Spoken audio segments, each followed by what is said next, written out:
Bueno, arrancamos este video. Yo soy una persona muy ñoña y me encanta saber de todo un poco. Me gustan mucho los datos falopa. Entonces, nada, eh, pinto hacer este video. Más que nada porque hace bastante Damián Cook había hecho un video sobre el robo del siglo, que fue uno de los robos más conocidos a nivel mundial de Argentina y está catalogado como uno de los mejores robos de la historia. Pero bueno, el cerebro de esta banda, Fernando Araujo, evidentemente era una persona muy formada y que se instruyó mucho antes de cometer el ilícito. En primera instancia, nada, yo sé que hay un montón de gente indignada de, ay, ¿cómo van a querer, cómo van a adorar a los ladrones? La verdad es que cualquier chorro acá en Argentina es ladrón. Cualquier ladrón que le roba a otro ladrón como un banco tiene 100 años de perdón. El tema es que es difícil entender que este tipo de ilícitos se realizan sobre el banco y no sobre las personas. Las personas no son las damnificadas, las personas que tienen sus ahorros ahí, porque el banco tiene un seguro que compensa todo. Entonces el damnificado en sí es el banco. Así que, nada. Por eso nos caben tanto las historias de este tipo de robos, porque son robos que no dejan heridos, no dejan muertos y no dejan víctimas más que el banco es una entidad financiera que a todos nos importa un carajo porque en general los bancos nunca juegan a favor de la gente. Entonces, ¿de dónde salió el tema del robo del siglo? Para eso está el video de Damián Cook. De lo que les quería hablar era de lo que es el robo del siglo francés, que es un robo que sucedió y que tiene muchos detalles en común con el robo del siglo de acá de Argentina. Así que vamos a hablar un toquecito de los ladrones, de cómo fue el robo para ver las similitudes y también ver qué pasó con los malhechores. Bueno, en primera instancia vamos a hablar de Albert Spagliari, ¿sí? Que era una persona francesa, ¿sí? Y que vivía en los 70 en Niza. Niza es una ciudad francesa, ¿sí? Este personaje, Albert, tenía un estudio fotográfico. Un día, mientras estaba trabajando, se enteró, ¿sí?, que había un pase de cloacas cerca de la Société Générale, que es como la Sociedad General Francesa. Sí, en el momento en que él se entera de esto, de que las cañerías pasaban por abajo, las cloacas mejor dicho, empieza a urdir este plan. Esto es un hecho muy similar al de Fernando Araujo, que él empieza a descubrir que las cloacas cruzaban por abajo del Banco Río y a la vez desembocaban en el río, así como también se podía viajar todo por la parte subterránea con el gomón como lo hicieron efectivamente. Resulta que Albert empieza a pensar cómo hacer para ingresar a esta sociedad. Entonces lo que hace es urdir el plan. Decide que se va a cavar un túnel, que se va a entrar por abajo en este túnel. Bueno, ¿qué hizo entonces? En primera instancia se puso a pensar si habían aparatos sísmicos o de detección acústica que iban a intervenir y avisar que alguien estaba cavando un túnel. Lo que hizo fue utilizar dispositivos que sonasen para que no saltaran las alarmas antisísmicas o acústicas posibles de la sociedad, que es muy parecido a lo que pasó en el Banco Río, pero pasó de otra manera. En el Banco Río lo que sucedió fue lo siguiente: ellos empezaron a hacer el boquete, en el banco empezaron a sonar alarmas antisísmicas durante este proceso y pensando que estaban defectuosas las apagaron, por lo cual les hicieron un favor a los ladrones. En este caso, el mismo Albert fue el que se ocupó de que no hubiese posibilidad de que sonaran estas alarmas. Ahora, ¿qué hizo después?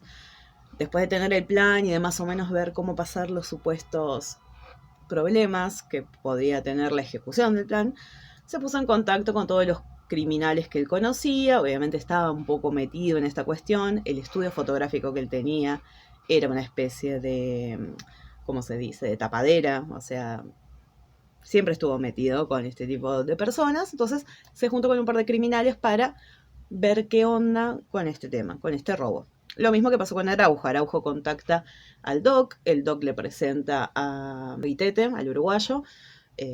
Besito para Vitete, yo lo amo a Vitete. Vitete en una entrevista a CQC dijo que él tenía pensados un montón de crímenes a perpetuar y que quería hablar con la policía para que tomaran las medidas necesarias para que no se perpetúen esos crímenes. Una vez le escribí por Instagram, creo, y le dije, tenés que hacer un libro de eso o tenemos que hacer una película de eso porque crímenes a perpetrar, es como, nada, una luz el chabón, un formado, porque más allá de que te caiga bien o mal por ser ladrón, estudió de todo, estudió neumática, hidrología, gemología. Bueno, para el asalto se preparó, actuó, todos los ladrones sabían hacer RCP en el caso de que... Todos los ladrones no. Fernando Araujo, creo. No me acuerdo, no quiero mentir tampoco. Sabían hacer resucitación en caso de que algún rehén se sintiese mal o se desmayara o le pasase alguna cuestión de salud. Una vez que Albert contacta a este grupo de gente, ¿qué sucede? Se juntan, ¿sí? Se junta este equipo. Albert lo que hace entonces es contratar a este equipo de conocidos, ¿sí? Él tenía una actividad en una agrupación de tipo terrorista en Francia, como estas agrupaciones pseudo guerrilleras, ¿sí? Entonces lo que hace es juntar a toda esta gente, se van a las alcantarillas cercanas a la Société y por 2 meses están cavando, ¿sí? El túnel que cavan es de 8 metros de longitud. Acá en Argentina, en el robo del Banco Río, creo que estuvieron casi un año cavando, pero porque era mucho más grande la distancia, creo que eran 16 metros hacia arriba, y lo hacían como en diagonal, porque nada, con la hipotenusa siempre se llega, con el plano inclinado se llega mucho, mucho más fácil. Este túnel de 8 metros iba desde las alcantarillas hasta la cámara de la Société, ¿sí? Entonces, durante estos 2 meses lo cavaron, laburaron mucho tiempo, tipo unas jornadas muy extensas, estaban todo el tiempo cavando. La idea era hacerlo lo más rápido posible para evitar que los agarraran antes del ilícito, ¿sí? De hecho, Albert Spaghiari les dijo a sus compañeros que por favor no tomasen ni alcohol, no tomasen café y que durmiesen 10 horas más o menos para poder llegar al turno de excavar bien preparados. Bueno, el 16 de julio del 76 ocurre el ilícito. ¿Qué hicieron? Aprovecharon un fin de semana largo, eh, que era francés por el Día de la Bastilla. ¿Y qué pasa? Cuando hay un fin de semana largo, los bancos no abren y todas las oficinas del Estado y los entes gubernamentales no abren, están cerrados por feriado. Entonces aprovecharon esos días para estar tranquilos robando sin que los jodiesen. Bueno, una vez que logran entrar a la cámara, abren 400 depósitos y estos depósitos se evalúan más o menos en 60 millones de francos. Estos 60 millones de francos, que era la moneda francesa de ese momento, se dividían en efectivo, bienes y bonos de economista, los bonos financieros. Bueno, como fue un fin de semana largo, estuvieron 3 días abriendo cajas de seguridad. Y algo muy llamativo era que todo lo que veían como ahorro personal, o sea, como una juntada de dinero muy pequeña, no se lo llevaban, pero cuando abrían un depósito y veían que estaba plagado de plata, con joyas, con un montón de cosas, ahí sí lo retiraban. Lo cual hace que nos caiga mucho más simpáticos.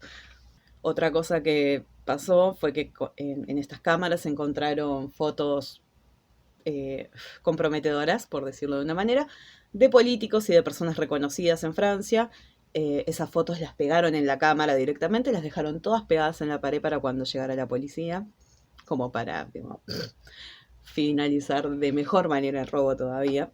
El robo fue tan tranquilo, tipo ese fin de semana que estuvieron robando fue tan tranquilo, que Albert tuvo tiempo durante estos 3 días para salir de la cámara, ir a buscar comida, llevar comida dentro de la cámara, todo muy tranquilo, todo muy relajado, ellos estaban ahí haciendo cajas.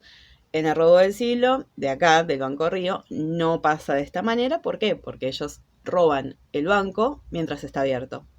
Eh, y simulan toda esta toma de rehenes para demorar lo más posible la entrada de la policía y para poder vaciar en un mayor tiempo todas las cajas de seguridad del banco. Bueno, y acá viene el detalle hermoso, que es también parecido, que yo creo que Fernando Araujo se basó mucho en esto, que es que estos ladrones, cuando se fueron, dejaron un mensaje en la pared, pintado con aerosol, que decía, sin armas, sin violencia y sin odio. En el Banco Río, en el robo de acá Argentina, dejaron la nota famosa: en barrio de ricachones, sin armas ni rencores, es solo plata y no amores. Entonces hay como una especie de similitud, hay como una especie de admiración de esta banda de ladrones, o al menos de Araujo, con Albert Spagliari. Bueno, ¿qué pasó después? Un tiempo después detienen a Spagliari. Spagliari elige un abogado defensor, empiezan las audiencias judiciales sobre este robo, ¿sí? Y acá Spagliari sigue mostrando su genio. Él empezó a idear un plan de fuga, porque no quería estar en la cárcel. Bueno, nadie quiere estar en la cárcel, obviamente. Entonces lo que hizo fue presentar un documento falso como evidencia en el juicio, y resulta que este documento estaba como encriptado y había que descifrarlo. Entonces, mientras el juez estaba descifrando esto, Spagliari saltó por una ventana. Real, Spagliari saltó por una ventana. Saltó por una ventana, cayó sobre el techo de un auto estacionado y se fue en una moto que lo estaba esperando. De película, pero pasó de verdad. Tipo, increíble, a veces la realidad es más fuerte que la ficción. Bueno, y hay otro detalle que dice que este auto en el que cae Spagliari queda abollado porque cae en el techo, y que el dueño del auto después recibió a posterior un cheque por 5.000 francos como compensación por los daños que había sufrido el dueño del auto. Bueno, y ahora vamos a qué pasó con Spagliari. Spagliari vivió como fugitivo hasta que falleció, o sea, nunca fue atrapado. Eh, está sentenciado a cadena perpetua, pero en ausencia, porque nunca lo encontraron, básicamente. Hay mitos que dicen que él se sometió después a una cirugía plástica para cambiarse la cara, para cambiarse los rasgos, y que obviamente terminó en Latinoamérica, junto a los nazis. Porque si hay un lugar para fugarte y que no te busquen nunca más, es Latinoamérica. Bueno, respecto a su fallecimiento, nunca se determinó de qué. Dice que fueron circunstancias misteriosas. El cuerpo, según la prensa, dicen que lo encontró la mamá frente a su casa, y que fue trasladado nuevamente a Francia por amigos desconocidos que obviamente trajeron un cuerpo que... Spagliari dijo en una entrevista que le hicieron cuando él estaba fugitivo, que la verdad no le había interesado nunca el botín del robo realmente, sino el desafío, que es un poco también lo que dice Araujo, que no tenía necesidades económicas de hacerlo, era un chico de buena cuna, por decirlo de una manera, y lo hizo solamente por la adrenalina de saber que se podía hacer y de que nada. También por el sentido de injusticia de los bancos. Robar un banco tiene mucha simbología, porque el banco roba en general a sus clientes.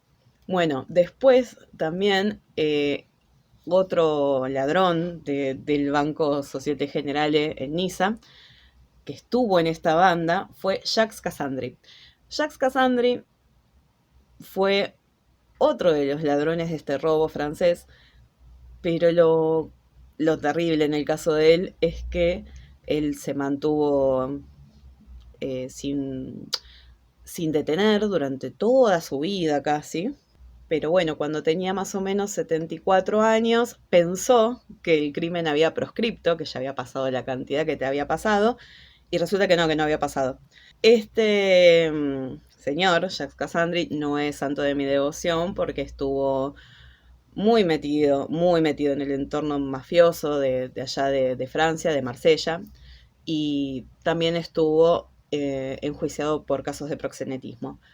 Lo único gracioso de este caso es que él pensó que había prescripto su crimen y no. Entonces lo que hizo Cassandri fue empezar a contar la historia porque ya le parecía anecdótica, porque ya había pasado el tiempo. No puede, lo que pasó fue esto: él no puede ser condenado por el robo, pero sí por haber blanqueado este dinero, porque este dinero obviamente lo tuvo que meter dentro de su vida y girarlo y todo, y eso es blanqueo de dinero. Y ese crimen no había prescripto. Bueno, y así fue como él terminó en juicio por el robo. Así que nada, esa es la historia del robo del siglo francés, y veremos si hacemos más historias raras. En este caso a mí me surgió la idea porque me gustó siempre la historia del robo del siglo de acá de Argentina, y había leído que Araujo se había basado en varios hechos históricos y en varias situaciones históricas para urdir su plan, que es muy parecido al robo del siglo francés. Así que nada, si les gusta el video, comenten. Si se quieren suscribir, se suscriben. Y si se me ocurre otra cosita de la que quiera hablar, hablaré. Adiós.